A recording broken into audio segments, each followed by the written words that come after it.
Bismillahirrahmanirrahim. Assalamualaikum warahmatullahi wabarakatuh. Izin memperkenalkan diri, nama saya Clarissa dari kelas TRI 4C.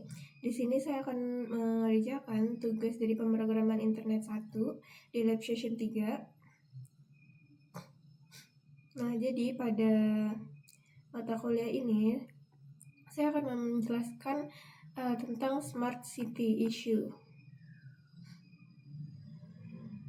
Nih, Smart City Issue Reporting. Nah, jadi aplikasi ini tuh berbasis web yang dirancang untuk bisa membantu warga melaporkan berbagai permasalahan di lingkungan kotanya, seperti jalanan rusak, mati lampu, sampah menumpuk, banjir, atau tentang fasilitas umum lainnya yang bermasalah agar ditindaklanjuti oleh pengelola kota secara terstruktur dan transparan. Nah, di sini di proyek ini tentang smart city atau tentang kotanya, di sini kita dibebaskan untuk memilih nama kota yang untuk memilih nama kota sesuai dengan yang kita pakai nanti. Nah, di sini ada nama aplikasinya, terus konsep kotanya, gaya instan, dan strukturnya.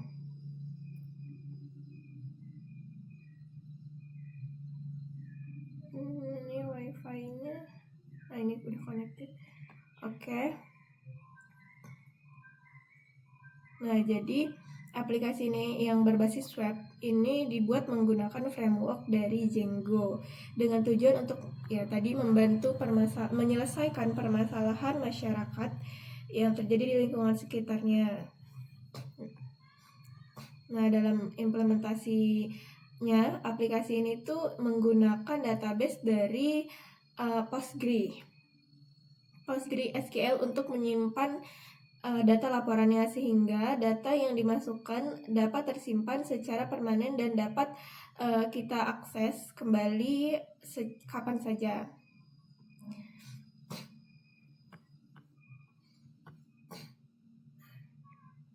Oke. Nah, pada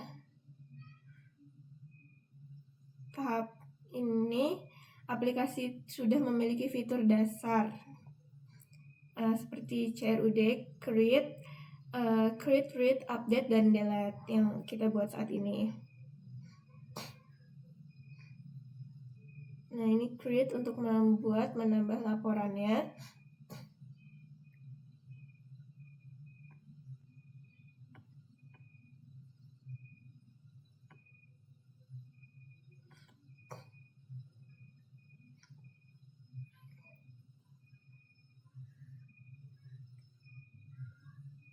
Terus selanjutnya apa ini?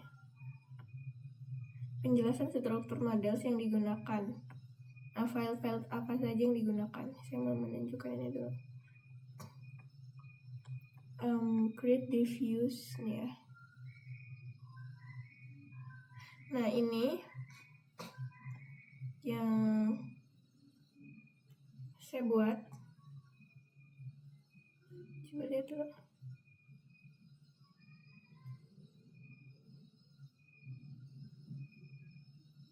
Penjelasan model ini. Penjelasan model.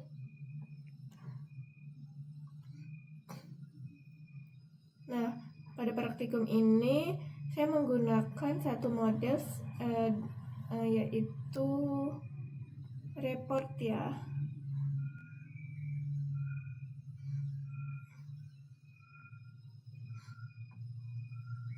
Nah,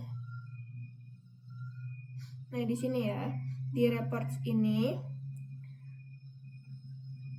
yang berfungsi untuk merepresentasikan data laporan yang dikirimkan oleh pengguna ke dalam sistem. Nah, jadi di dalam report ini terdapat beberapa file. Yang pertama itu seperti title atau judul. Jadi file ini tuh digunakan untuk menyimpan judul laporan. Terus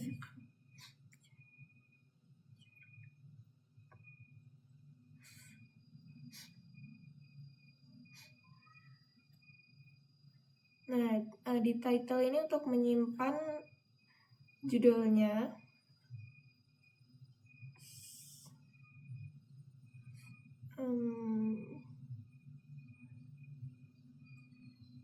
Nah, sini ya. Bukan.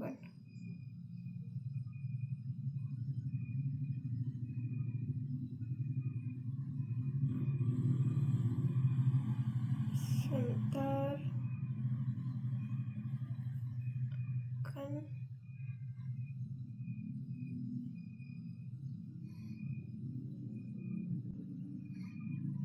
dapat list ini ya.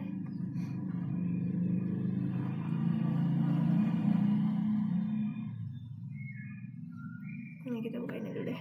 Nah, di sini ada title. Terus ada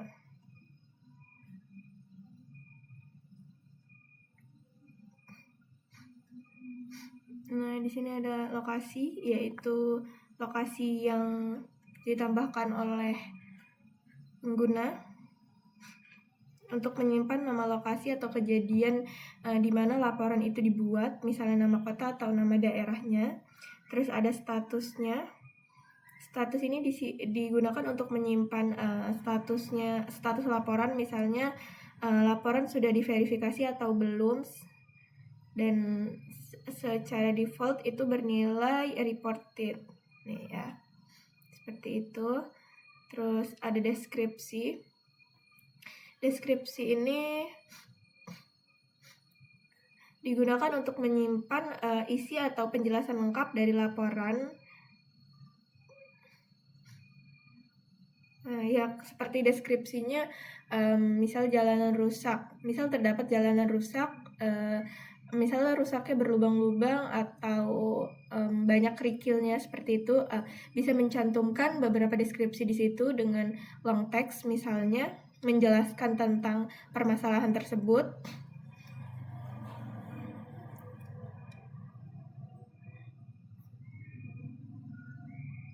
Terus ada created itu untuk menambahkan. Jadi file ini tuh untuk menyimpan waktu saat dilaporkan. Sabar ya, kita buka dulu.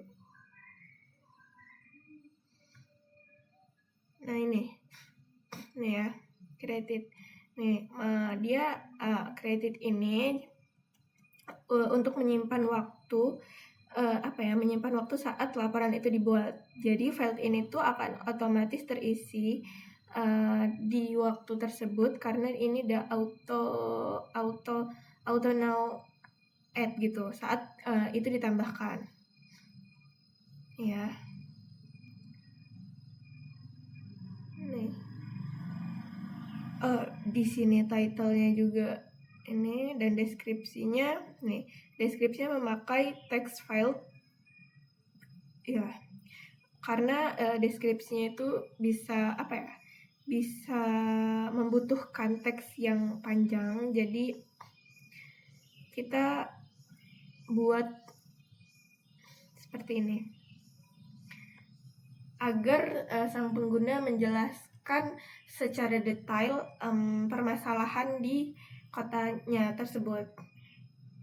Nah, jadi models ini tuh yang kemudian akan diubah menjadi table di database melalui proses migrasi, sehingga setiap file itu menjadi kolom dan tabel tersebut.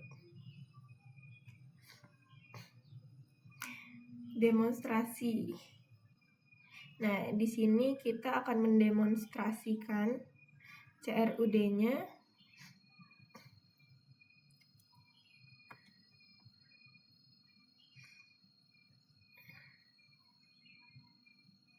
Nih ya.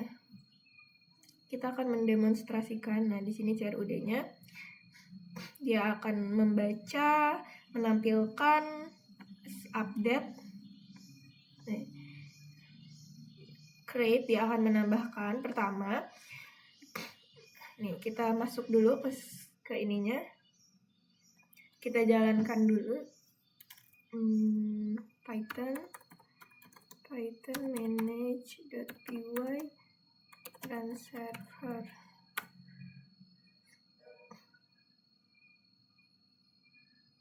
Nah, ini kita jalankan.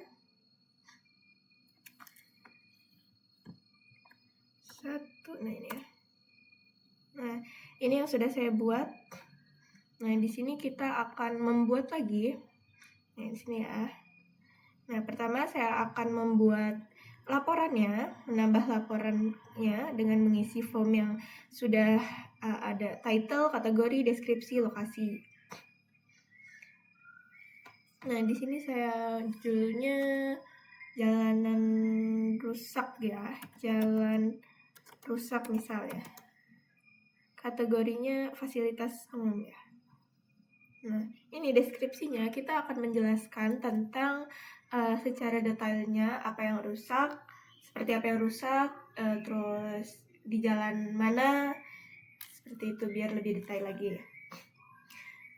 Terdapat misalnya terdapat jalanan rusak dan berlubang di jalan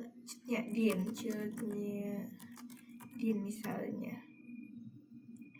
Nah, seperti ini deskripsinya.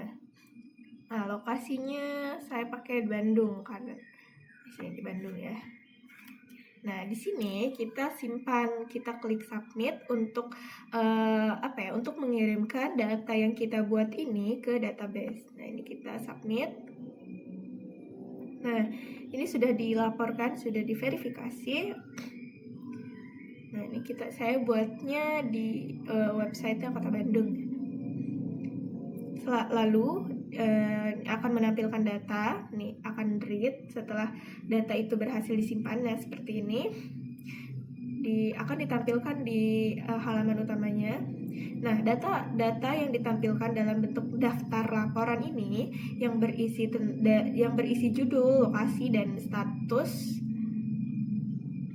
Nah, ini selanjutnya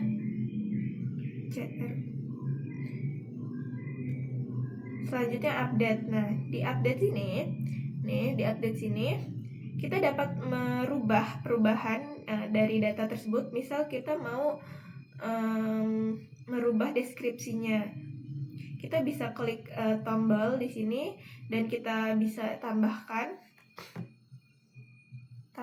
misalnya dan di Jalan Sudirman. Nah, kayak gitu. Ini untuk update. Nah, kemudian setelah kita merubah deskripsi tadi, akan disimpan kembali seperti tadi. Nah, selanjutnya ada delete, yaitu hapus ya. Nah, di sini hapus ya. Coba kita hapus. Nah, setelah data yang tadi kita buat dihapus, data tersebut akan hilang dari tampilan sini dan dari data base-nya juga. Selanjutnya ada verifikasi. Nah, di verifikasi ini untuk memastikan bahwa data itu benar-benar tersimpan. Data itu benar-benar tersimpan dan ada di database-nya. Seperti itu.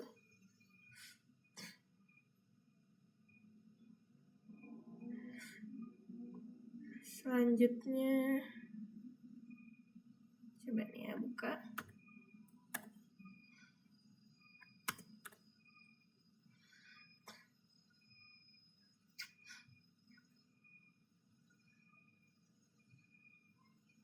Mana kok nggak mau? Mana? Oke, kita tunggu dulu.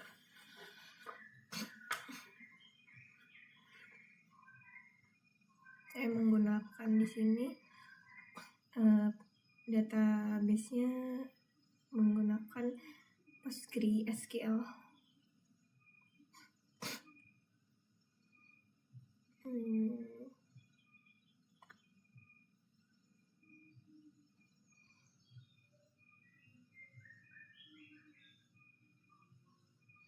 Kita tunggu sampai dia buka.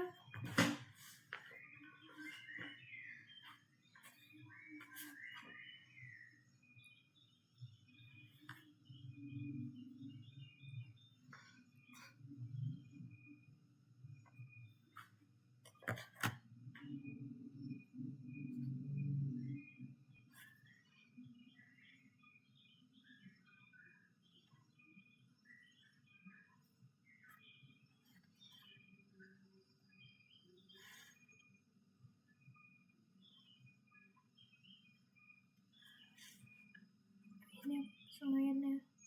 Nah, ini udah kebuka.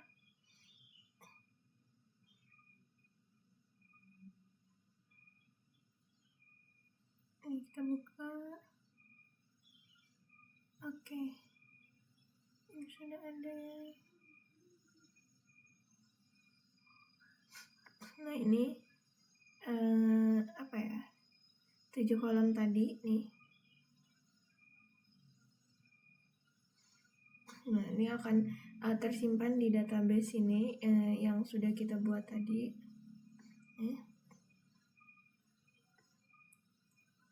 Di main app report.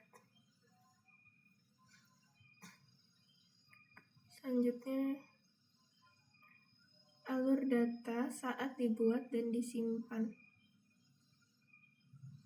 Nah, jadi alur datanya saat aplikasi ini dimulai, pengguna hingga tersimpan ke database ini ya.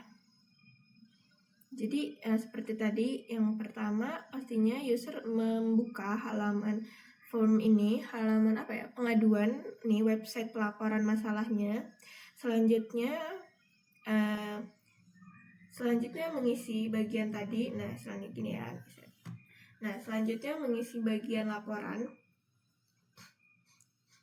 Nah, ini kita buat lagi aja, kebakaran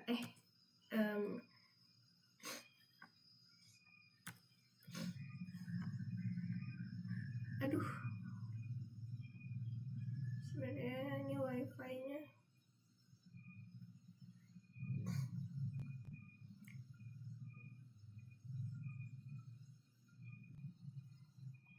jalan rusak lagi aja. Jalan rusak. Oh, ini aja. Pencemaran air. Misal pencemaran air ya. Kategorinya fasilitas ya.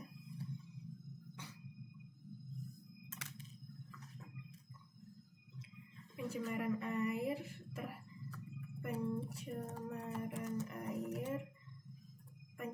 air terjadi akibat limbah industri. Nah, gitu aja, misal lokasinya kita pakai Bandung. Nah, setelah pelapor mengisi data yang diminta seperti judulnya apa, kategorinya apa, dan deskripsi dari yang dia laporkan itu apa, selanjutnya klik submit nih atau simpan untuk menyimpan database-nya di tampilan awal dan di database-nya. Setelah itu, di sini udah di post. Nah, setelah data di post, data akan diterima di fungsi views tadi. Di sini, nih kan, data akan diterima di views. Selanjutnya, data akan menggunakan model form untuk terhubung ke report.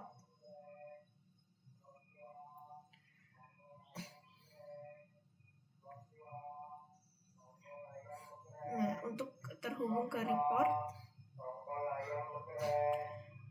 selanjutnya Django akan memvalidasi terhadap data yang kita masukkan tadi. Ini memvalidasi data-data ini yang sudah kita laporkan.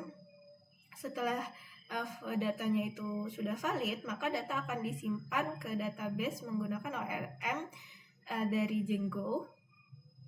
Nah, kemudian akan tersimpan di table sini, di table main app di Postgre.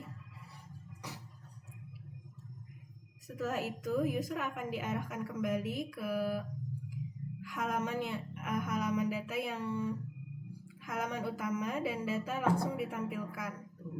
Jadi alur ini prosesnya itu penyimpanan data menjadi lebih terstruktur dan otomatis tanpa perlu query SQL secara langsung.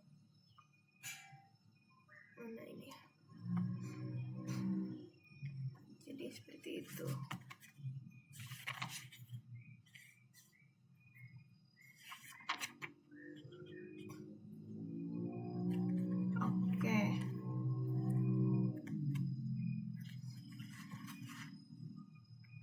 Oke, jadi dengan adanya aplikasi ini atau web tentang pelaporan permasalahan yang ada di kota ini, proses pelaporan masalah yang dilaporkan oleh masyarakat sekitar menjadi lebih mudah, cepat, dan terorganisir. Selain itu, pengguna Django dan SQL juga dapat membantu pengelolaan data secara efisien. Oke, mungkin cukup sekian penjelasan dari saya. Kurang lebihnya saya mohon maaf. Saya akhiri. Wassalamualaikum warahmatullahi wabarakatuh.